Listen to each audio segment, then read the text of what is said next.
Welcome to the channel Paper Teacher. Today we discuss about the curriculum of B.Ed second term and also discuss about the syllabus of B.Ed second term papers. So firstly we describe about the compulsory papers of the B.Ed second term, which include your pedagogy subjects. And here group one is about science stream students. तो यहाँ पे आपको दो जो है pedagogy subject choose करने होते हैं या मेथड उन्हें कहा जाता है। तो ये मेथड के आपके पेपर होंगे और ये आप चूज़ करेंगे according to your graduation subjects. तो ग्रेजुएशन सब्जेक्ट पे ये बेस्ड होंगे पूरी तरीके से। तो इसमें आप अगर मैथ्स के स्टूडेंट हैं तो आप मैथ्स में चूज़ करेंगे, और अगर आप मैथ्स और साइंस उसमें चूज़ करेंगे, और अगर आप साइंस स्ट्रीम के स्टूडेंट हैं तो आप उसमें साइंस और बायो चूज़ करेंगे। कॉमर्स स्ट्रीम के स्टूडेंट्स हैं आप तो उसमें आप कॉमर्स और इकोनॉमिक्स को चूज़ करेंगे। आर्ट स्ट्रीम के हैं तो according to your subject graduation में आपके जो भी सब्जेक्ट रहेंगे उनके अकॉर्डिंग आप यहाँ पे सब्जेक्ट चूज़ कर लेंगे। जैसे कि आप इंग्लिश और इकोनॉमिक्स भी चूज़ कर सकते हैं, या जैसे भी आपका जो है ग्रेजुएशन रहा होगा उसके अकॉर्डिंग आप इसमें सब्जेक्ट चूज़ करेंगे।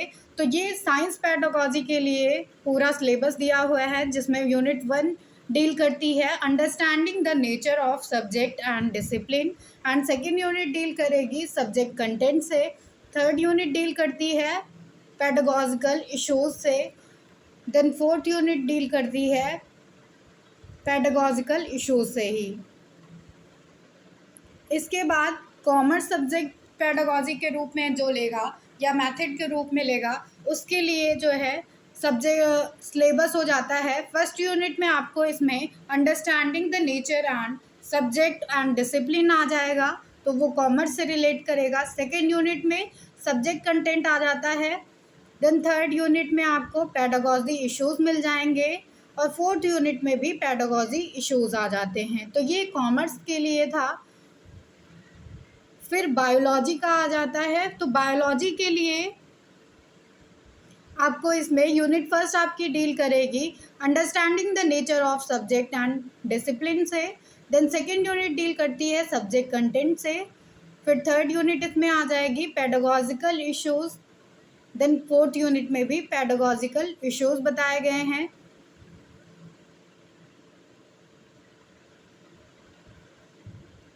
इसके बाद नेक्स्ट आ जाता है पेडागॉजी सब्जेक्ट मैथमेटिक्स का। तो मैथमेटिक्स में आपको इसमें यूनिट फर्स्ट मिलेगी nature of subject and discipline के बारे में। देन सब्जेक्ट कंटेंट डील करेगा यूनिट सेकेंड से। इसके बाद यूनिट थर्ड आ जाती है पेडागॉजिकल इश्यूज़ के बारे में, और यूनिट फोर्थ भी पेडागॉजिकल इश्यूज़ से डील करता है। देन नेक्स्ट पेडागॉजी सब्जेक्ट आ जाता है होम साइंस का। तो जिन बच्चों ने ग्रेजुएशन में होम साइंस लिया होगा वो यहाँ पे बीएड सेकेंड टर्म में पेडागॉजी सब्जेक्ट में होम साइंस चूज़ करेंगे, जिसमें से फर्स्ट यूनिट इनकी डील करेगी होम साइंस के नेचर्स ऑफ सब्जेक्ट में और डिसिप्लिन से इसके। फिर इसमें सब्जेक्ट कंटेंट आ जाता है, उसके बाद पेडागॉजिकल इश्यूज़ आ जाएंगे। देन नेक्स्ट सब्जेक्ट आ जाता है पेडागॉजी का हिंदी का। तो जो बच्चों ने हिंदी ले रखा होगा अपने ग्रेजुएशन में वो पेपर टीचर्स यहाँ पे हिंदी चूज़ करेंगे, और हिंदी में उनका फर्स्ट यूनिट डील करता है हिंदी भाषा के स्वरूप का बोध कराना उन्हें, और उसके बाद सेकेंड यूनिट विषय वस्तु से हो जाएगी, और तीसरी यूनिट उनकी जो होगी वो पाठ्यक्रम और अध्यापन विज्ञापन से रहेगी, और चौथी यूनिट उनकी अधिगम के स्रोत एवं मूल्यांकन से रहेगी। इसके बाद इंग्लिश पेडागॉजी सब्जेक्ट आ जाता है, तो इसमें unit first nature of English से डील करेगा, डिसिप्लिन्स बताए जाएंगे। देन यूनिट सेकेंड इसका कंटेंट बताता है, और यूनिट थर्ड इसमें जो है सब्जेक्ट कंटेंट को पेडागॉजी इश्यूज़ को बताता है। उसके बाद यूनिट फोर्थ भी इसमें पेडागॉजिकल इश्यूज़ से डील करेगा। तो ये इंग्लिश पेडागॉजी का सिलेबस था। इसके बाद जो बच्चों ने संस्कृत लिया होगा ग्रेजुएशन में तो वो यहाँ पे संस्कृत चूज़ करेंगे बीएड सेकेंड सेम के पेडागॉजी सब्जेक्ट में। और उनके लिए ये सिलेबस हो जाएगा कि संस्कृत के स्वरूप का बोध कराना। फिर द्वितीय यूनिट में आ जाता है उनके विषय वस्तु। देन थर्ड यूनिट में पाठ्यक्रम एवं अध्यापन विज्ञापन आ जाएगा। और उसके बाद चौथी यूनिट में अधिगम के स्रोत एवं मूल्यांकन आ जाता है। फिर जो बच्चे सिविक्स लेंगे या जो पेपर टीचर सिविक्स को चूज़ करेंगे अपने ग्रेजुएशन के आधार पे, तो उनको unit first teacher of subject and discipline से डील करती है, unit second deal with subject content, and unit third based on the pedagogical issues, and unit fourth also deal with pedagogical issues। फिर आ जाता है आपका नेक्स्ट पेडागोजी सब्जेक्ट। तो जिन बच्चों ने कॉमर्स चूज़ किया होगा उनके पास एक ही यहाँ पे चॉइस रहती है कि उन्हें इकोनॉमिक्स ही चूज़ करना है। तो इकोनॉमिक्स का क्या क्राइटेरिया है, इसका क्या सिलेबस रहेगा। तो इकोनॉमिक्स के लिए आपको यूनिट फर्स्ट इसमें होगी nature of subject and discipline से डील करेगी। देन यूनिट सेकेंड आपकी जो होगी वो कंटेंट बेस्ड रहेगी। इसमें आपको theory of demand and supply पढ़ाया जाएगा, income and employment, national income, budget, role of bank in economy, its effect on market, क्या बैंक का रोल है और उसका क्या इफेक्ट होता है मार्केट पे। तो ये सारी चीज़ें पढ़ाई जाएंगी। फिर उसके बाद यूनिट थर्ड आ जाती है जो पेडागोजिकल इश्यूज से डील करती है।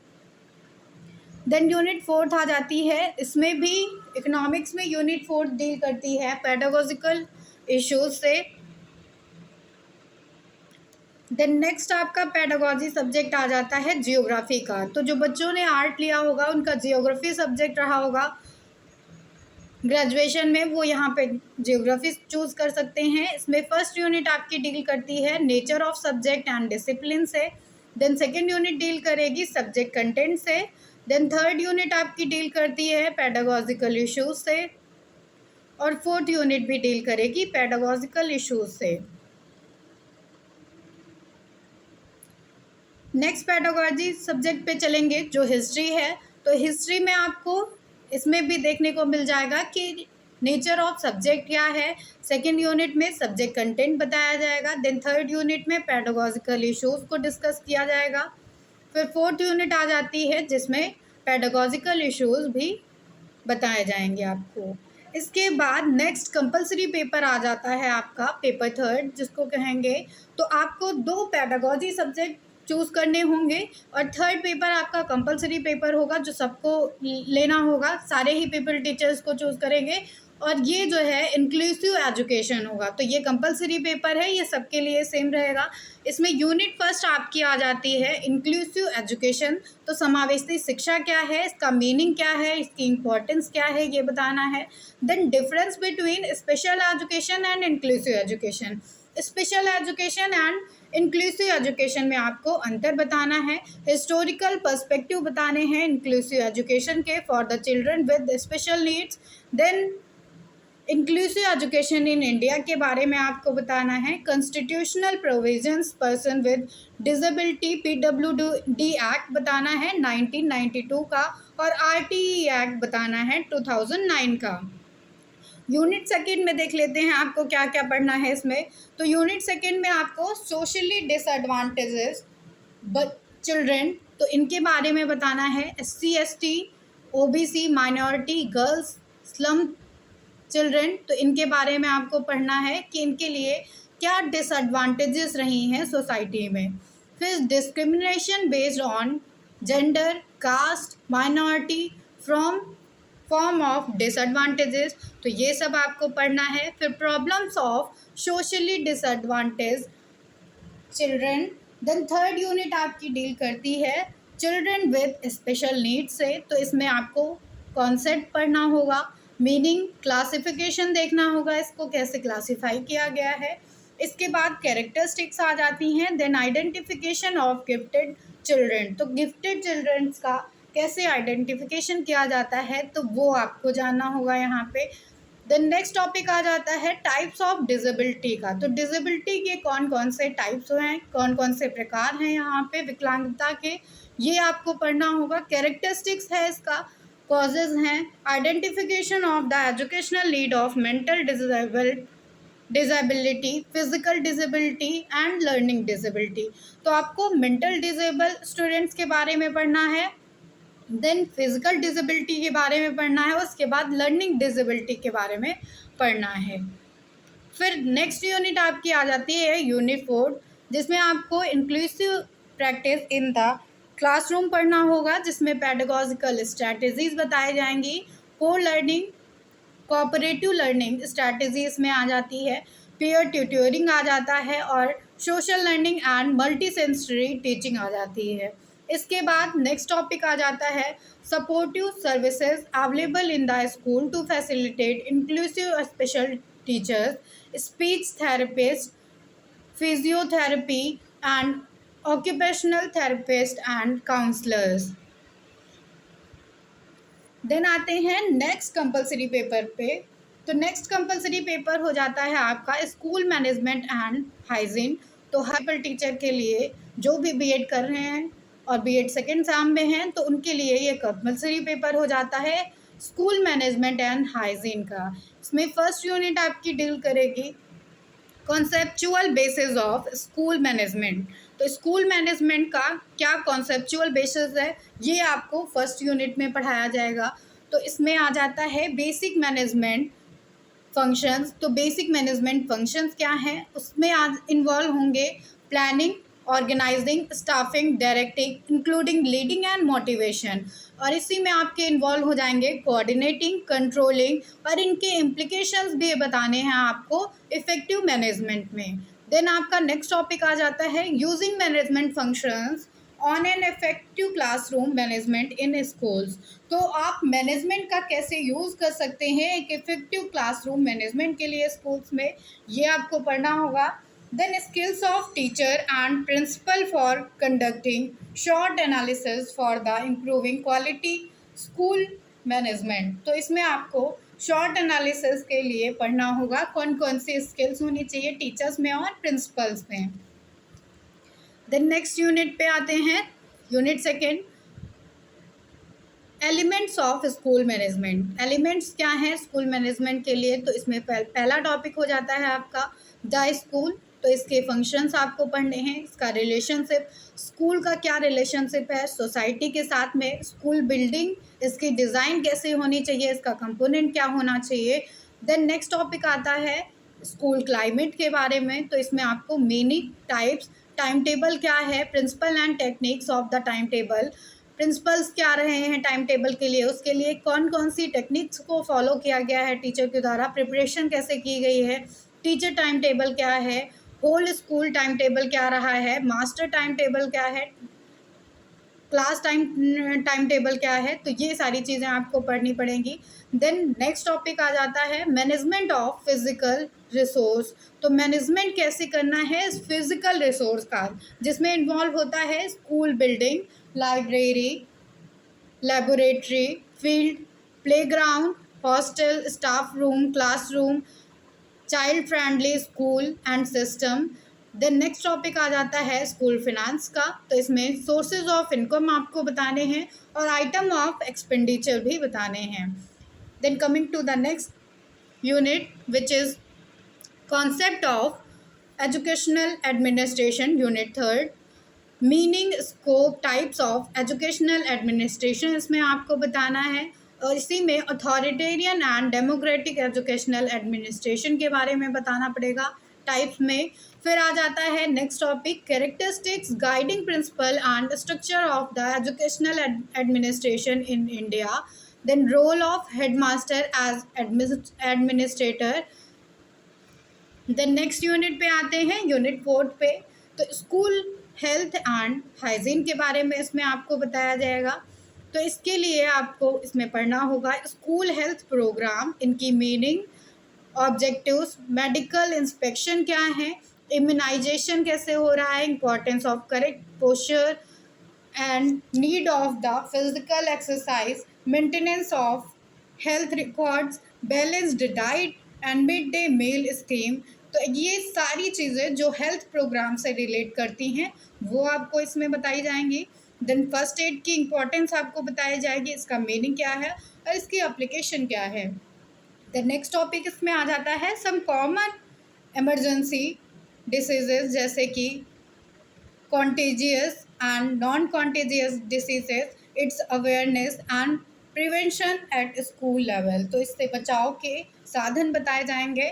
तो ये आपकी यूनिट 4 थी, स्कूल मैनेजमेंट एंड हाइजीन के लिए।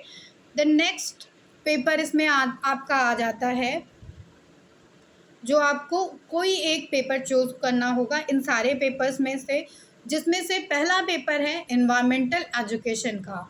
तो इन्वायरमेंटल एजुकेशन आप ले सकते हैं इसमें। इसका पहले सिलेबस देख लेते हैं, देन नेक्स्ट ऑप्शनल पेपर की बात करेंगे।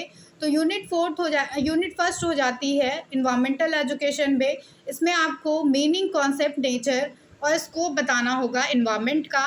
Then meaning, concept, nature, objectives, importance आ जाएगी इन्वायरमेंट एजुकेशन की। इन्वायरमेंट एजुकेशन क्या है ये आपको बताना होगा। देन मीनिंग, कॉन्सेप्ट, इंपॉर्टेंस आ जाएगी इकोसिस्टम की हमारे, और man and environmental relationship. Then unit second पे आते हैं, तो इसमें methods of teaching environmental education बताना पड़ेगा, जैसे कि सेमिनार है, वर्कशॉप है, problem solving, field trip, survey, project, exhibition.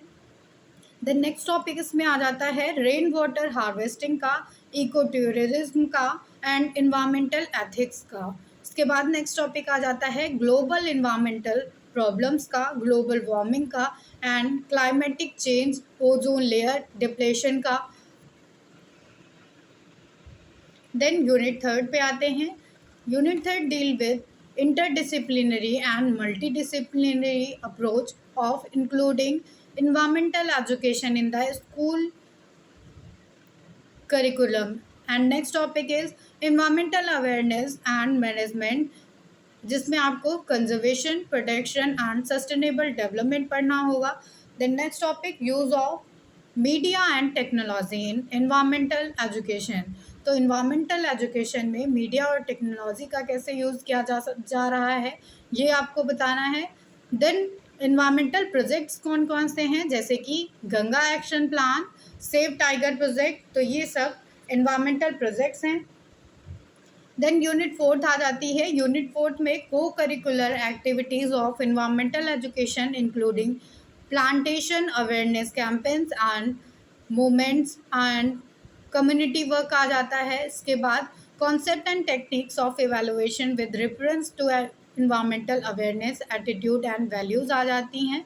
Then next topic is factor responsible for flora and fauna extinction and measures to conserve flora and fauna and causes of forest fire and its measures of prevention। तो ये यहाँ पे unit 4 and होती है। इसके बाद next optional paper आपको मिल जाता है कंप्यूटर एजुकेशन का। तो ये जो पेपर होगा पेपर पे, इसमें आप कोई भी एक पेपर चूज़ करेंगे, इन्वायरमेंटल एजुकेशन ले सकते हैं, कंप्यूटर एजुकेशन ले सकते हैं, वैल्यू एंड पीस एजुकेशन ले सकते हैं। तो कंप्यूटर एजुकेशन का सिलेबस देख लेते हैं। इसमें यूनिट फर्स्ट आपकी डील करती है computer hardware of the educational computing से। तो इसमें आपको कंप्यूटर के बारे में बताना होगा, computer as a data processing machine के बारे में बताना होगा, हार्डवेयर इनपुट डिवाइसेस के बारे में बताना होगा, और एजुकेशनल एप्लीकेशन बताने होंगे कंप्यूटर हार्डवेयर के। देन सेकेंड यूनिट आपकी आ जाती है इसमें सॉफ्टवेयर फॉर एजुकेशनल कंप्यूटिंग। तो सॉफ्टवेयर के बारे में इसमें बताना है, टाइप्स ऑफ सॉफ्टवेयर के बारे में बताना है। देन यूनिट थर्ड आ जाती है कंप्यूटर एजुकेशन में computer assisted teaching and learning के बारे में। तो इसमें origin of computer assisted instruction बताना है और उसी के बारे में होल आपको डिस्कशन करना है। देन यूनिट फोर्थ आ जाती है web resource for educational computing की। तो इसमें वेरियस कम्युनिकेशन डिवाइसेस आती हैं, ओपन एजुकेशनल रिसोर्सेज आते हैं, इंटरनेट आ जाता है। तो ये सारे टॉपिक्स आपको पढ़ने हैं। द नेक्स्ट टॉपिक और last topic is educational implication of the various web technologies, emails, messengers, social networking sites. तो ये सारी आपकी इसमें इन्वॉल्व हो जाती हैं। देन नेक्स्ट ऑप्शनल पेपर आपको मिल जाता है gender issues and human rights education का। तो gender issues and human rights education इसमें आपको पढ़ाया जाएगा। फर्स्ट यूनिट इसकी डील करेगी gender, sex and then next topic आ जाएगा इसमें इक्विटी एंड इक्वालिटी का, कंटेम्परेरी पीरियड्स का नेक्स्ट टॉपिक है। देन यूनिट सेकंड में आते हैं तो इसमें theories of gender and education आ जाता है, gender identities and socialisation practices in schools, family, formal non formal organisation and schooling of girls आ जाता है, जेंडर एंड करिकुलम आ जाता है। इसके बाद यूनिट थर्ड पे आते हैं जिसमें आपका फर्स्ट टॉपिक आ जाता है ह्यूमन राइट्स का। Then second topic is historical background of human rights and provisions for human right in India. The next topic is constitution and difference between human rights and fundamental rights, human rights education in India with reference to poverty, illiteracy, caste and genders. तो ये सब आपको इसमें बताया जाएगा। Then next unit पे आते हैं तो यूनिट फोर्थ है ये, और इसमें आपको consumer rights and structure of consumer court in India बताया जाएगा। उसके बाद आरटीआई एक्ट इन इंडिया ये डिस्कस किया जाएगा। Then next topic is some vital issues and prominent judgement regarding human rights commission in India. The next and last topic is agencies of human rights education. तो क्या क्या agencies हैं human right education के लिए, involving family, school, state and NGOs. Then next optional paper is education for happiness. तो इसमें आपको कोई एक पेपर चूज करना है इन सारे पेपर्स में से, तो एजुकेशन फॉर हैप्पीनेस भी आप ले सकते हैं, जिसमें यूनिट फर्स्ट आ जाती है हैप्पीनेस का क्या मतलब है, इसके डोमेन्स क्या हैं, इसके फैक्टर्स क्या हैं। Then next topic is demand of education for happiness in 21st century and life. Then unit second इसमें आपकी आ जाएगी एजुकेशन से डील करेगी ये, role of happiness in education आ जाएगा, relationship between happiness and education, and इसमें पॉजिटिव डिसिप्लिन भी आ जाता है। देन यूनिट थर्ड आ जाती है इसमें हिस्टोरिकल बैकग्राउंड ऑफ हैप्पीनेस की, और इसमें ईस्टर्न उपनिषद के बारे में, भगवद गीता के बारे में, बुद्धा के बारे में, सददर्शन के बारे में, चारुका के बारे में, और अरबिंदो, विवेकानंद, जे कृष्णमूर्ति एंड ओशो, इन सब के बारे में आ जाता है। इसके बाद वेस्टर्न आ जाते हैं, जैसे कि इन सब के थॉट्स आपको पढ़ने होंगे, तो इसमें इन्वॉल्व हो जाएंगे सोक्रेटिस, एरिस्टोटल, कैंट, रोसेल, ये सारे आ जाते हैं। इसके बाद यूनिट फोर्थ है, इसमें एजुकेशन फॉर हैप्पीनेस से डील करेगी, नेशनल पॉलिसी ऑफ एजुकेशन 2016 के बारे में पढ़ना है। देन सेंटर्स ऑफ हैप्पीनेस के बारे में बताया जाएगा। देन नेक्स्ट आपको ऑप्शनल पेपर इसमें मिल जाता है कंपैरेटिव एजुकेशन का। इसमें फर्स्ट यूनिट आपकी डील करती है comparative education as an emerging discipline से। देन सेकेंड यूनिट आपकी डील करेगी contemporary trend in world education से। देन थर्ड यूनिट आपकी डील करती है comparative study of primary and secondary education system से। देन फोर्थ यूनिट आपकी आ जाती है इसमें comparative study of education system. इसके बाद नेक्स्ट ऑप्शनल पेपर आपको मिल जाता है लाइफ लॉन्ग लर्निंग का। लाइफ लॉन्ग लर्निंग का मतलब इसमें बताया जाएगा आपको। देन यूनिट फर्स्ट आ जाएगी इसमें, जिसमें आपको इंट्रोडक्शन ऑफ गेरोंटोलॉजी बताया जाएगा, नेचर स्कोप ऑफ रैशनल बताया जाएगा, नेशनल पॉलिसीज़ एंड प्रोग्राम्स के बारे में बताया जाएगा। फिर यूनिट सेकेंड आ जाती है हेल्थ इश्यूज़ एंड मैनेजमेंट से डील करेगी। The next topic is adjustment issues and mental health after retirement, and then next topic is stress of caregivers and counsellings के बारे में बताया जाएगा। Then next unit is approach of gerontology, and third is education social cohesion, ये सब आपको बताया जाएगा। फिर यूनिट फोर्थ में आते हैं तो इसमें आपको सम सक्सेस स्टोरीज बताई जाएंगी, प्रैक्टिकल एक्सपोजर कराया जाएगा, visit to old age home and communities, तो ये सब आपका इसमें यूनिट फोर्थ में इन्वॉल्व हो जाता है। तो अब हम देख लेते हैं कि यूनिट सेमेस्टर सेकेंड में आपको कौन कौन से कंपलसरी पेपर पढ़ने थे और कौन से ऑप्शनल पेपर आपको इसमें मिल जाते हैं। तो कंपलसरी पेपर में आपके इन्वॉल्व होते हैं पेपर फर्स्ट, जो आपको पेडागोजी सब्जेक्ट फर्स्ट हो जाएगा आपका। जो 2 पेडागोजी सब्जेक्ट आपको चूज़ करने हैं बेस्ड ऑन ग्रेजुएशन सब्जेक्ट्स। तो इसमें आपको pedagogy subject knowledge and pedagogy of school subject first हो जाएगा। तो ये पेडागोजी सब्जेक्ट 1 हो जाएगा या मेथड 1 हो जाएगा।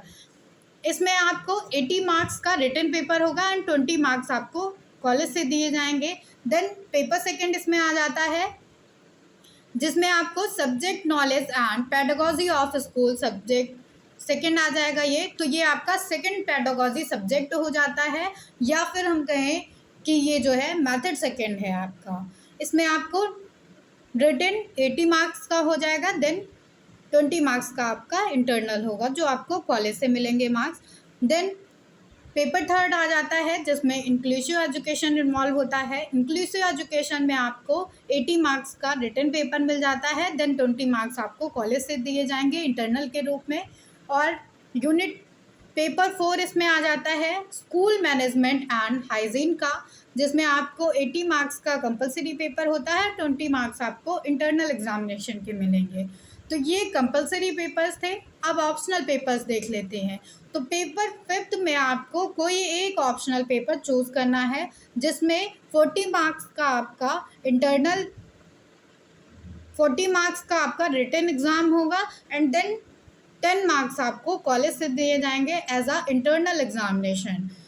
तो ऑप्शनल पेपर में कौन कौन से पेपर इन्वॉल्व हैं? इन्वायरमेंटल एजुकेशन इसमें पहला आ जाता है, देन कंप्यूटर एजुकेशन है, gender issues and human rights education आ जाता है। उसके बाद आ जाता है education for happiness and then comparative education. इसके बाद लास्ट है लाइफ लॉन्ग लर्निंग। तो ये आपके ऑप्शनल पेपर्स हैं, इसमें से कोई एक आपको चूज़ करना है, जो भी आपको कन्वीनियंट लगे, सही लगे वो चूज़ करिएगा। इसमें आपको 40 मार्क्स का रिटन एग्ज़ाम होगा और 10 नंबर आपको कॉलेज से दिए जाएंगे। प्रैक्टिकम एक्टिविटीज़ की बात करेंगे तो इसमें प्रैक्टिकम एक्टिविटीज़ में पहली एक्टिविटी आ जाती है review of 1 text book in each teaching subject. External है ये। इसमें आपको 20 मार्क्स मिलेंगे आपकी फ़ाइल के, आपके प्रेजेंटेशन के और वाइवा के। तो ये रिव्यू जो करना है वो आपके पेडागोजी सब्जेक्ट पे बेस्ड होंगे पेपर्स। जैसे आपने 2 पेडागोजी सब्जेक्ट लिए हैं तो दोनों के आपको बुक रिव्यू करने हैं। तो ये बुक रिव्यू आप 10 तक की बुक्स के करेंगे और इसमें आप एक पेपर में एक बुक रिव्यू करेंगे। जैसे आपका फर्स्ट पेडागोजी सब्जेक्ट कॉमर्स का है तो आप कॉमर्स की बुक रिव्यू करेंगे। देन सेकंड पेडागोजी सब्जेक्ट आपका इकोनॉमिक्स का है तो आप इकोनॉमिक्स का बुक रिव्यू करेंगे। और अगर आपका पेडागोजी सब्जेक्ट फर्स्ट हो जाता है मैथ्स का और दूसरा हो जाता है साइंस का, तो आप मैथ्स की बुक का बुक रिव्यू करेंगे, देन आप साइंस की बुक का बुक रिव्यू करेंगे। इसी तरह से दोनों पेडागोजी सब्जेक्ट के लिए आप एक एक बुक का बुक रिव्यू करेंगे, जो आपकी एक्टिविटी 20 मार्क्स की हो जाती है। देन नेक्स्ट प्रैक्टिकम एक्टिविटी आ जाती है इसमें skill based simulation teaching lessons की। तो इसमें आपको 10 लेसन प्लान्स बनाने होते हैं। इसको माइक्रो टीचिंग के नाम से भी जाना जाता है। तो माइक्रो टीचिंग की फ़ाइल बनानी होगी और माइक्रो टीचिंग आपको करना पड़ेगा सेकंड एग्जाम में। तो ये एक्टिविटी आपकी 10 मार्क्स की हो जाएगी और इसमें आपको 5 स्किल्स बनानी है आपके दोनों पेडागोजी सब्जेक्ट्स की। टोटल इसमें 10 स्किल्स इन्वॉल्व होंगे। तो ये आपकी प्रैक्टिकम एक्टिविटी थी। देन आपकी प्रोफेशनल डेवलपमेंट की एक्टिविटी आ जाती है, जो ग्रेड एक्टिविटी है और इसमें इन्वॉल्व होगा classes on personality development and life skill, classes on music, drama, craft, physical education, yoga, disaster management and gardening. तो ये सेकेंड सेम का पूरा करिकुलम आपका 500 मार्क्स का है, जिसमें आपको 4 कंपलसरी पेपर्स मिलते हैं, एक ऑप्शनल पेपर है। और प्रैक्टिकम की बात करें तो इसमें आपको 2 पेडागोजी सब्जेक्ट्स की एक एक बुक का बुक रिव्यू करना है, जो 20 मार्क्स की एक्टिविटी है। देन आपको 10 माइक्रो टीचिंग लेसन प्लानिंग करनी है। तो उसकी जब टीचिंग होगी आपको तो उसमें 30 मार्क्स की ये एक्टिविटी हो जाती है। और इसमें प्रोफेशनल डेवलपमेंट के लिए ग्रेड एक्टिविटीज़ आ जाती हैं। तो ये पूरा बीएड सेकेंड सेम आपका 500 मार्क्स का हो जाता है। Thank you everyone. BEd second sem का डिस्कशन करिकुलम का और सिलेबस का प्रैक्टिकम का ये यहीं पे एंड होता है।